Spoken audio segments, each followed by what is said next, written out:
It's time to welcome in the head coach of the New York Giants, Joe Judge. He joins us each and every week here on the Joe Judge Report, presented by Stop and Shop. And, Coach, we're going to go back to the game on Monday night, and your ball club needed a spark, and you get a defensive play by Adoree Jackson. Before we get into the play, though, Coach, you know, you didn't do much offensively. You get a 52-yard punt, no return, down at the 15, so you won field position, which kind of leads to the next chain of events. Yeah, so it's complementary football, and we got to make sure the whole thing throughout the week talk about is take advantage of your opportunities. And you watch this team, they were a team that when they had turnovers themselves, they had a lot of success. There were also opportunities in the previous games where they gave up turnovers, well, they had other team success. So we talked throughout the week of knowing that when they showed up, we couldn't blink, had to take advantage of them right here. So this is really just an example right here of a big play within the game. That's been an interception by Adoree, but a couple little things that tie into it. We talked throughout the week in terms of, you know, playing against a quarterback like Tom and the disguise you have to use. And it's a good example right here, really watching how it pieces together with Quincy and Adoree on the outside. And really what they're looking for here, all right, as an offense, is just easy access perimeter screen right there, okay? And what they're looking for is just the quick block, the quick screen, and get the catch and run going. What they're seeing is anticipating Quincy walking up here and coming for pressure and understand that they've got a 2-on-1 matchup before the safety can roll down there, and creating really just more of a run play with a quick access to get a ball in the hand of a skilled player and get them moving. One of the key parts of this play is really baiting them into the play, and you really see Quincy right here, a young guy, and you see just that disguise there, bluffing up there and showing it and then bailing out, and then also it's a secondary bluff that really ties the quarterback into it. When he sees this, he's going to take the screen on the outside. Now, because it's a bluff by Quincy, when the blocker shows up, if it's completed, all right, you really have the inside and the outside force up. So it's really a 2-on-1 versus the blocker and make the tackle with the other guy. What happens on this one right here is a little bit of confusion on Tampa in terms of who's getting the ball, who's not. You see the deflection right there off Evans, and you just see Adoree right here with just a good break to the ball. We talk all the time about having good breaks and flying with hustle, and good things will happen right there. You see Quincy breaking as well, and then Adoree with the ball in the air does a good job of securing it, and then playing through with good ball security right here as he gets hung up a little bit, and finishing the play with the ball in his hands. That's going to set him up right there in terms of a low red area offensive play. But it's really just good discipline by him. You see interior, we get a little bit of pressure and a wash to really force the ball out fast. But Tom does a good job of getting separation from the line of scrimmage, eliminating the immediate pressure from the defense. But really it comes into almost a two-man game on this play right here in terms of converting. And you're either going to have a tackle for no gain or you're going to have the interception, which we end up with right here. And, Coach, you talk about the adjustments that you forced Tom to have to make. You made adjustments at halftime because they started the game off with similar plays like this with relative ease. So he probably thought he was going to get the exact same thing and they'd have a chance to start off again like that. Yeah, absolutely. When you watch the first drive of the game, you kind of see all the game plan developed. And there was a lot of easy access perimeter type plays. It was the jet sweep on the run. It was a screen on the outside in the bubble. It was the outcut break, and really staying away from the interior part of our defense, away from the defense line, away from the traffic with the safeties dropping on down, and trying to keep it more of a matchup where it was in space until they figured out what we were doing. Pat did a good job making some adjustments in terms of taking some of those things away. And you could see on some of the third downs, making it hold the ball a little bit longer. Now we got to finish situationally and get off the field more consistent than we did. But you could see some of the adjustments we made end up playing better throughout the game.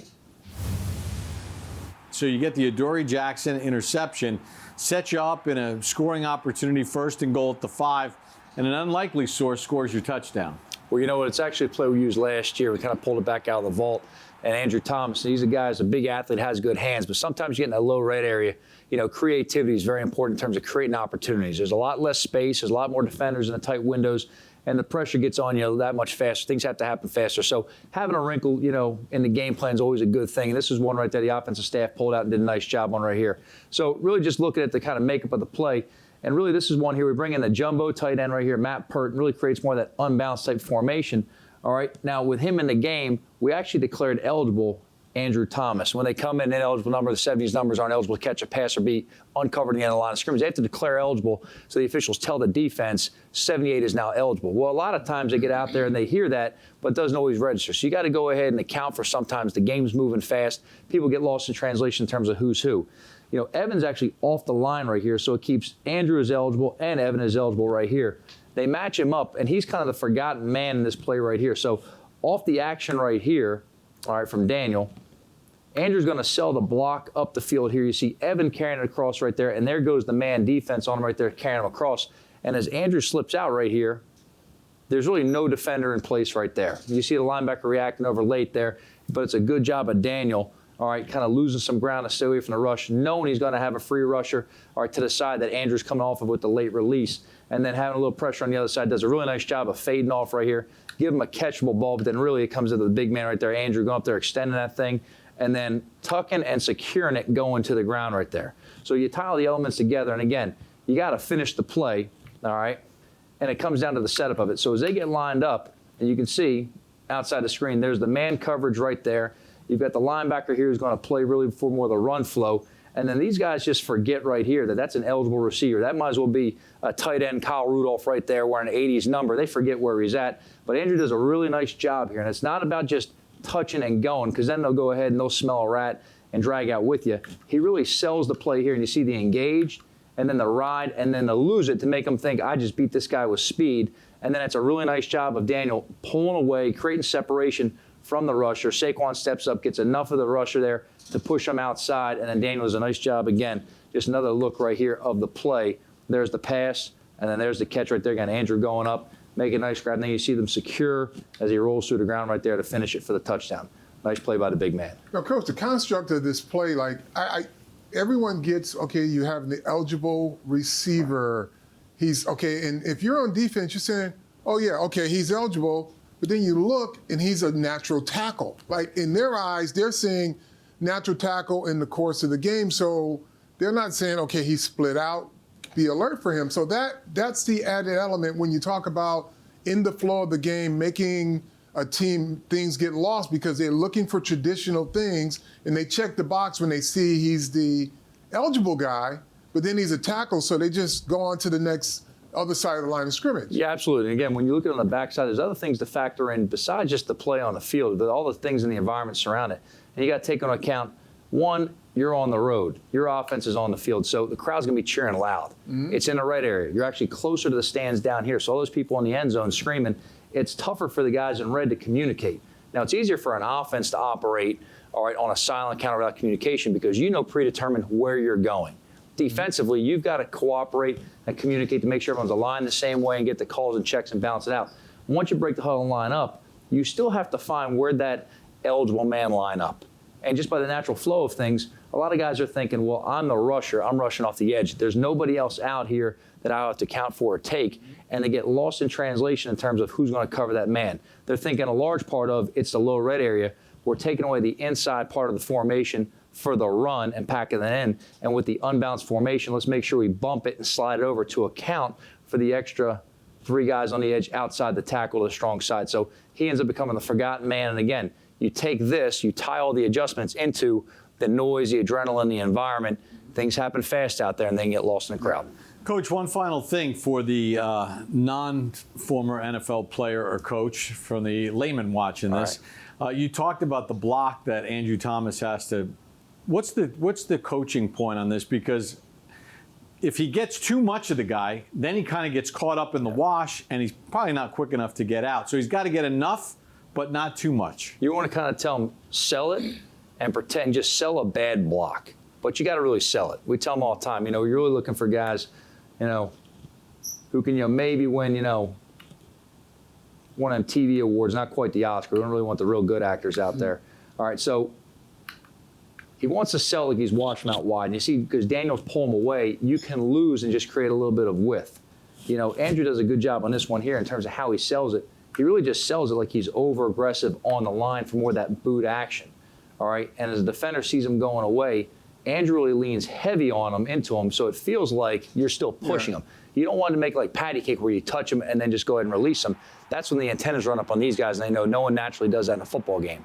You got to sell it that you're trying to wash him out, and then all of a sudden, oh, I just got beat to the outside, and there he goes and climbs on up.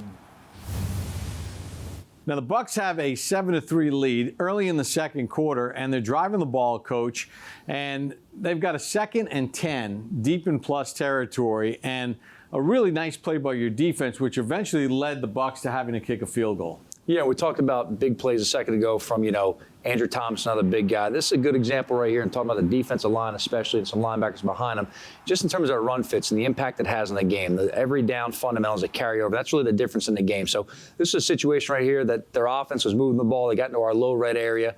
We were in a position here we had to go ahead and we had to stop them. Now, after this play leads to a 3rd down and goal and ends up getting them off the field with a field goal. So this play ends up being more of a 3-point play for us, so forcing a field goal instead of a touchdown. Now, what you end up getting right here is going to be a good example from the side view of just building that wall. And we talk about just making sure we reset the line of scrimmage and not allowing penetration and really building that wall. So from the side, just watching this here and watching the defensive line play, all right, when the ball turns over, you see everyone coming out right there, and you see the hands up and loaded. It's really a good shot right there. You watch Leo out here on the edge. You can see his hands up and loaded in front of his eyes. And then on the contact, it's the strike, the separation, and it's build that wall and giving Fournette nowhere to go and eating them up right there to stop them and put them in a position where they got to go ahead and throw the ball on 3rd down and leads to the field goal. Now, that's the result of what happened. Now here's the fundamentals of, how we made it happen. All right, so watch from the back end right here. We're going to watch Dex, AJ, and Leo, and it's also going to be Reggie coming in to fit, and then Bradbury's going to come up as the edge force to support it. Really just run fundamental sound. But really the examples we're really going to talk about are eyes, hands, pad level, and shed of the defensive lineman. And you see on the snap again from the back view, it's coming off and striking. And then right away you see Dex, and we're going to see AJ and Leo in a second, locating the ball through the man with the eyes. And you really see the control of the hands. It's not about leading in and thumping with your shoulders. It's about leading with your hands and creating separation so you can shed and work off that block. And you see right here, it's a good shot of Dex spine through, AJ spine through, and then Leo going to be spine through right there. The eyes on the runner, controlling the block with your hands, good extension. You can really see right here Leo locking out Gronk. You can see Dex right here locking out the center. All right, and then you can see as the ball climbs up on it with Fournette that all 3 guys are going to push, pull, shed. They're going to arm over to close the gap and redirect. And they're going to drop step as they go on through. And the importance of drop step and losing a little bit of ground with that near step is if you try to move square across the block, you're going to have more surface for the offense to go ahead and get a piece of you. But then also as you move across, that runner could split and be on another level. When you're shedding a block, you want to drop step with that inside foot to lose a little bit of ground and put yourself positioned that when the runner splits, you can get on his hip and stop him with a good, strong wrap tackle around his waist. So watch right here in the engaged position, all 3 of them. Eyes are on the runner.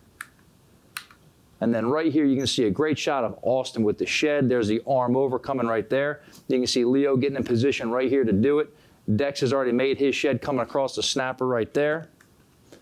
And then there's the tackle off the drop step with all 3 of them. So watching as we put it all together right here with the fundamentals from the snap through the tackle.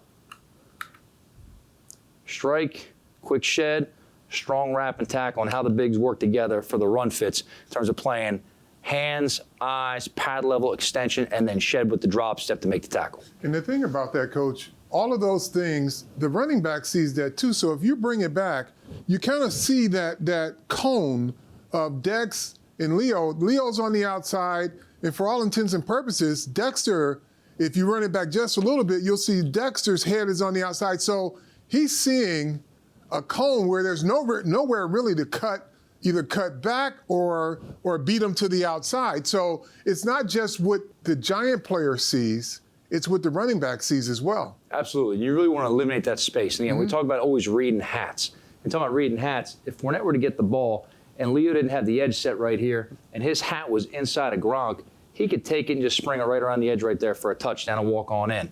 All right? Because we have hat placement here, he's got to run off his blocks and know that's the position he has. Right here with Leo, he's reading off that hat placement well. As you said, the cone, he's got to go ahead and fit it right up in there. And then Austin being in here as he sheds the block as well, he's kind of the centerpiece right there, that cone, to close that off. And you see as he goes to break, there's the shed and the drop step, the shed and the drop step, and then there's Austin right here. And again, you can see the eyes never leave the ball. Eyes stay on the ball all the time. Seeing what you hit. We talk all the time about fundamentals of tackling. Keep your eyes up, see what you hit, make a safe, effective tackle with a good, strong wrap. And again, you see these guys right on contact. There's the fundamental right away. You see Austin close that thing down like a clamp. See Leo's arms coming around him right there. Good, strong wrap tackle and stopping yards after contact. Coach, thank you so much for your time again this week. All right, thanks, guys. Appreciate it.